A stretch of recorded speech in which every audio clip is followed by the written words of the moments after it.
Hello दोस्तों, स्वागत है आपका समाचार प्रभा न्यूज चैनल।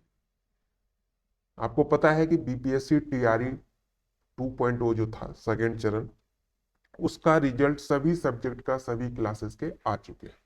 अब इन सारी चीजों के बाद, रिजल्ट आने के बाद, जो सबसे बड़ा क्वेश्चन एक निकल के आया, सबसे बड़ा जो कंफ्यूजन आया वो आया कि 1 से 5 वाली जो वैकेंसी है, सिर्फ 1 से 5 की बात कर रहे हैं, उसमें जितनी सीटें थी उससे कम रिजल्ट दी गई है। तो लोग थोड़ा सा परेशान है, स्टूडेंट परेशान कि भाई हम जब सीट था तो हमें उसमें पास क्यों नहीं किया गया, कम रिजल्ट क्यों दिया गया। ऐसा तो है नहीं कि हमारा नंबर कम है, हमारा नंबर भी ठीक ठाक, फिर भी हमारा रिजल्ट क्यों नहीं आया। तो इसी चीज पे आपको सारी डिटेल में बताएंगे, सारा कंफ्यूजन दूर करेंगे आपका। क्योंकि देखिए, फालतू का सिर्फ हवाबाजी वाली बातें नहीं होगी, जो तथ्य है, जो पॉइंट है, जिस बेसिस पे आपका रिजल्ट नहीं हुआ वो चीज बताएंगे आपको। जो है बाकी लोग क्या करते हैं कि बस कहानी बनाते हैं, यहाँ फैक्ट के साथ आपको सारी चीजें बताई जाएगी।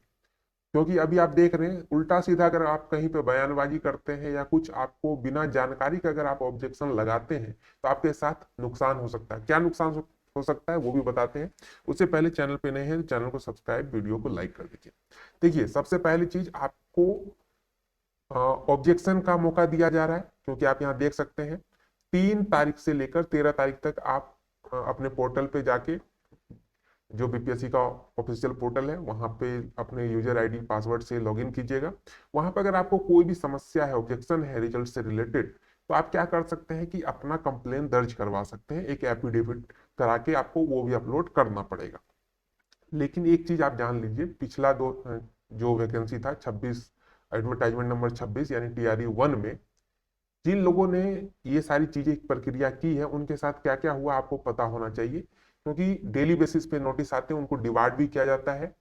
और कल भी एक नोटिस जारी किया गया जिसमें साफ साफ मैं आपको दिखाई देता हूं। ये 3-4 लोग हैं, इनको भी डिवाइड किया गया 5 सालों के लिए, कुछ पे केस भी हुआ है। यहाँ तक कि दैनिक भास्कर का जो एडिटर है उनके ऊपर भी केस हुआ है। तो ये सब क्यों हुआ? क्योंकि इनके पास पूरी जानकारी नहीं थी और सिर्फ वीडियो के माध्यम से कुछ आयोग के खिलाफ बोल रहे थे। अब वो सारी चीजें जब लीगल वे में जाती है तो आपके पास कुछ है ही नहीं, तो क्यों आप छवि धूमिल कर रहे थे। यही चीज मैं स्टूडेंट को सलाह देना चाहता हूँ कि पहले सारी तथ्यों को समझ ले, उसके बाद बात करते हैं। अगर सच में लगता है कि हाँ यहाँ पे पॉइंट है करने का, तो कीजिएगा कंप्लेन, कोई दिक्कत वाली बात नहीं है, आपका हक है। लेकिन सबसे पहले आप सारी चीजों को समझिए। अब समझने वाली बात क्या है कि आप कह रहे हैं कि 1 से 5 में रिजल्ट कम आया है, क्योंकि सीट आप यहाँ पे देख सकते हैं कि सीट टोटल जो था वो 4413 था। जनरल बात करते हैं 1 से 5 जनरल का, जिसमें कि यूआर का 1088 सीट था। ईडब्ल्यूएस, ईबीसी, बीसी इन सब का सीट नहीं था, एससी और एसटी इनका सीट था। ठीक है भाई। तो अगर 1088 जनरल का सीट था, तो जनरल का जो रिजल्ट आया, इसको अगर आप देखा जाए तो मात्र 172 लोगों का जनरल में रिजल्ट हुआ है। अगर आप थोड़ा सा नीचे चाहेंगे, चलिए आपको दिखा देते हैं। 172 पे जाके ये अटक जाता है। जनरल 172 पे रिजल्ट हुआ है मात्र। कितने पे हुआ? 172 लोगों का जनरल में रिजल्ट हुआ है, मेल कैंडिडेट का, मेल फीमेल सब है इसमें। इसके बाद से फिजिकली हैंडीकैप्ड वाले जो लोग हैं, दिव्यांग लोग, उनका रिजल्ट शुरू हो जाता है। अब ये क्यों हुआ? 172 का ही क्यों रिजल्ट हुआ? अगर देखा जाए तो 1088 सीट है, कितने सीट क्यों नहीं देगी? टोटल सीट ही बहुत कम दिया गया है, सब जोड़ जाड़ के अगर 4400 सीट है, इसमें टोटल रिजल्ट 1800 ही हुआ। इसका क्या लॉजिक है? इसका सीधा सीधा लॉजिक है कि आपने जो रिवाइज्ड वैकेंसी आई थी बाद में सब कुछ जोड़ जाड़ के, उसमें आपने नोटिफिकेशन को सही से पढ़ा नहीं, उस वैकेंसी वाले को। आपने फर्स्ट जब फॉर्म भर रहे थे उस टाइम जो नोटिस आया था, उसमें क्या था कि कुछ सीटें जनरल में डाल दिया गया था और नीचे एक पॉइंट लिख दिया गया था कि सारी जनरल की सीटें दिव्यांग के लिए है। ठीक है। फिर 4 दिन के बाद एक नोटिफिकेशन जारी किया कि नहीं, वो जो दिव्यांग वाला लाइन था उसको हटा दी। तो आप लोग खुश हो गए कि चलो सारा जनरल में सीट आ गया, खुश थे आप लोग। लेकिन फिर कुछ टाइम के बाद एक रिवाइज करके एक ये डाला गया, revise vacancy under education department, जिसमें कि फिर से चाहे वो पुरानी हो नई, सबको जोड़ जाड़ के जो एकदम एग्जैक्ट वैकेंसी था जिसपे रिजल्ट देना था वो एक जारी किया गया। उन लोगों को, उस सीट को आपने देखा कि नहीं भगवान जाने, लेकिन अगर आपने देखा तो उसको गौर से देखिए आप। सबसे पहली चीज, टोटल सीट 4413 है, मानते हैं है, जिसमें कि जनरल की सीट 1088 है, ये भी मान लिया आपका बात। जनरल फीमेल की सीट नहीं थी, स्पेशल सीट इनके लिए रिजर्व नहीं किया गया था। ईडब्ल्यूएस का 0 सीट था, ईडब्ल्यूएस फीमेल का भी 0, ईबीसी का भी 0, ईबीसी फीमेल का भी, बीसी का भी और बीसी फीमेल का भी 0 हो गई। 0 वाली बात, इनके लिए कैटेगरी में कोई रिजल्ट नहीं जारी किया गया। जैसे कि आप यहाँ पे सबसे लास्ट में चलेंगे तो सबसे लास्ट में आप कट ऑफ देख लीजिए, जो जो सीट नहीं था उसके बारे में रिजल्ट भी नहीं है। जैसे कि ईडब्ल्यूएस का रिजल्ट नहीं है, ईडब्ल्यूएस फीमेल का नहीं है, एससी आप कहेंगे एससी में था नहीं है, इसके बारे में बताते हैं आपको। बीसी और बीसी इन सब का नहीं था तो नहीं दिया गया। लेकिन जो आप सबसे मेन मुद्दा आता है कि यहाँ देखिए एससी में सीट है, लेकिन एससी में एक भी रिजल्ट नहीं दिया गया, एससी फीमेल में दिया गया। इसका क्या लॉजिक है? इसका लॉजिक ये है कि अगर आप देखें, जो भी यूआर का सीट होता है उसी से काट करके यूआर फीमेल में कुछ सीट डाला जाता है। जो भी ईडब्ल्यूएस का सीट होता है उसी से काट के ईडब्ल्यूएस फीमेल में डाला जाता है। ऐसा नहीं कि अलग अलग सीट मेंशन किया जाता है, ठीक है। जब जैसे आप यहाँ पे 9-10 में देखिए, 1478 सीट अगर जनरल का है, उसमें 512 फीमेल के लिए अलग से कर दिया। अगर आप इनको सबको जोड़ेंगे तो बहुत ज्यादा सीट हो जाएगा, लेकिन आप सिर्फ मेल मेल को जोड़ लीजिए तो यहाँ पे 4889 सीट आपको मिल जाएगा। तो ये कैलकुलेशन होता है। तो अब देखिए, एससी में अगर 3142 सीट था तो वो सारा सीट जो है फीमेल के लिए रिजर्व है। आपको यहाँ लग रहा हो कि एससी मेल के लिए 3142, एससी फीमेल के लिए 3142, ऐसा नहीं था। अगर इनको जोड़िए तो यही 6000 सीट आपको दिख जाएगा, लेकिन सीट तो 4400 ही था। ये सारा सीट जो था फीमेल के लिए रिजर्व था। सेम एसटी में 183 सीट था, जो कि सारा सीट 183 फीमेल के लिए रिजर्व था। तो यही कहानी हुआ कि यहाँ पे एससी मेल में कोई कट ऑफ नहीं है, क्योंकि एक भी स्टूडेंट मेल कैंडिडेट यहाँ पे पास ही नहीं हुए, ठीक है। ईबीसी में भी सेम हाल, ईबीसी का तो था ही नहीं। एससी में देखिए सेम हाल हुआ, ये कहानी हुई। अब चलते हैं, और जो मेन मुद्दा था हमारा कि चलिए इन सब का तो मामला सॉर्ट आउट हो गया कि इतने फीमेल में कैंडिडेट ही नहीं होंगे, इस कारण कट ऑफ इतना कम गया है, 39 नंबर पे पास किया गया है, तो लास्ट कट ऑफ यही था। तो ये तो मानने वाली बात है कि ये जो सीटें थी 3142 और 183, ये फीमेल की सीट थी, इतने लोग इसमें एससी एसटी में नहीं हो पाते हैं, तो ये लोवेस्ट कट ऑफ डाल के जो भी होने वाले थे उनको पास किया गया, इसलिए यहाँ पे सीटें कम हुई, मानने वाली बात है। लेकिन 1088 जो सीट था, इसका तो कट ऑफ आप यहां देख सकते हैं कि 89 गया है, तो कोई 60 वाला भी होगा, 55 वाला भी होगा। उन लोगों को क्यों नहीं पास किया गया? 89 ही क्यों रखा गया? सीट तो खाली चली गई। जी नहीं, सीट खाली नहीं गई है।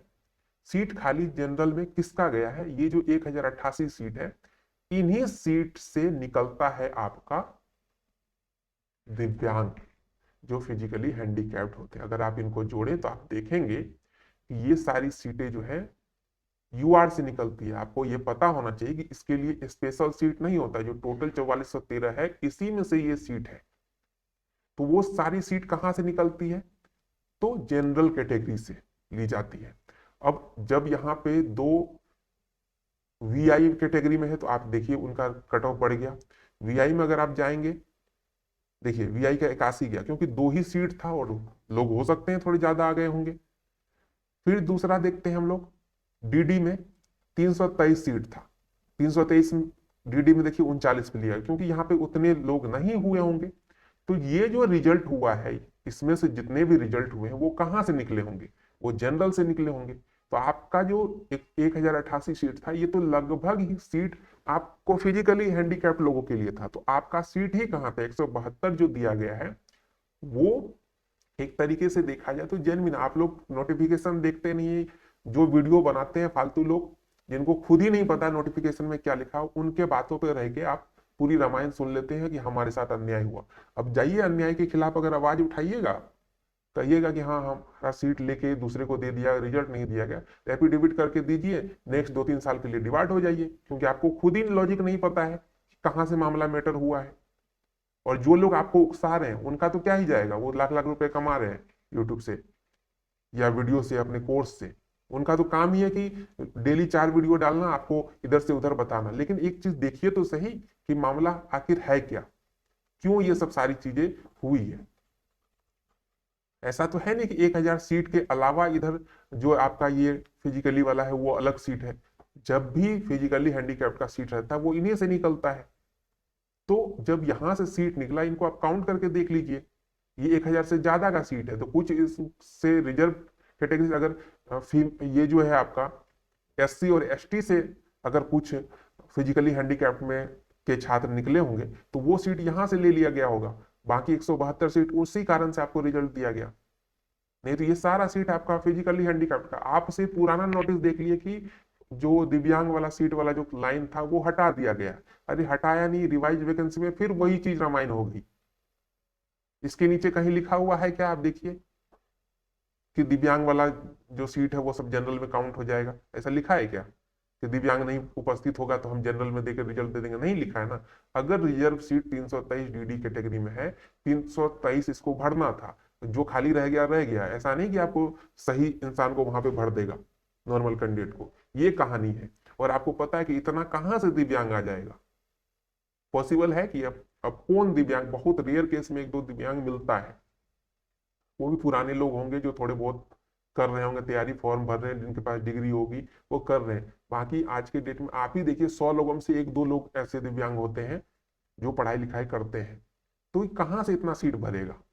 इसलिए सीट कम दिया गया। आप कह रहे हैं 4413 रिजल्ट क्यों नहीं दिया, स्टूडेंट है। अरे स्टूडेंट है तो कैटेगरी वाइज कहाँ है, आप दिव्यांग थोड़ी है, आप तो एकदम सही है। इस चीज का तो ध्यान रखिए। ये सारी रामायण है। तो आपको इन सब चीजों पे भी गौर से ध्यान देना चाहिए, तभी किसी बात पे, मुद्दा पे आवाज उठाना चाहिए। नहीं तो क्या होगा वो भी आपको बता देते हैं। ये देखिए अभी नया नोटिस है, राहुल कुमार, एक चैनल है मिशन कंपटीशन, वो यूट्यूब पे ऐसे चीजें कर रही थी। अब उन्होंने क्या किया कि एफिडेविट लगा के सब कुछ किया। फिर उनके जब खिलाफ कोई कार्रवाई हुई तो उन्होंने अपना यूट्यूब के द्वारा माफीनामा भी मांगा गया। ठीक है। फिर सियाराम शर्मा, ये स्टूडेंट है, पिंकी कुमारी है, एक प्रीस्ट ऑफ एजुकेशन करके चैनल है, शिवम सांडिलिया, उनके द्वारा भी यही चीज किया गया। माफी मांग लिया मतलब आप गलती स्वीकार कर ली। अब गलती स्वीकार किए, देखिए 5 सालों तक तो आपको डिवाइड कर दिया गया। इन जो 2-3 छात्र हैं, अब 2 लोग ऐसे हैं जो कि छात्र नहीं थे, चारों 5 नंबर वाले, प्रीस्ट ऑफ एजुकेशन और ये दैनिक भास्कर के एडिटर, इनको कहा गया कि आपको जो है आईपीसी के एक्ट के तहत आप पे कार्रवाई होगी। तो ये चीज तो चल ही रहा है। अगर आप चाहते हैं कि नहीं फालतू का ऐसे ही हम भी जाके कुछ लगा दें आरोप और हमारे पास कोई तथ्य ही नहीं है, तो कीजिए। नेक्स्ट 2-3 साल के लिए डिवाइड हो जाएगा, एज खत्म हो जाएगा, फिर झाल बजाइएगा। ठीक है। तो ये था पूरा रामायण। मिलते हैं एक नए वीडियो में। और कोई डाउट हो, कोई ज्ञानी पुरुष हो, ज्यादा ही ज्ञान उमड़ रहा हो आपके अंदर, तो जरूर एक कमेंट कीजिएगा। मिलते हैं एक नए वीडियो में, तब तक के लिए चैनल को सब्सक्राइब, वीडियो को लाइक जरूर कर दें।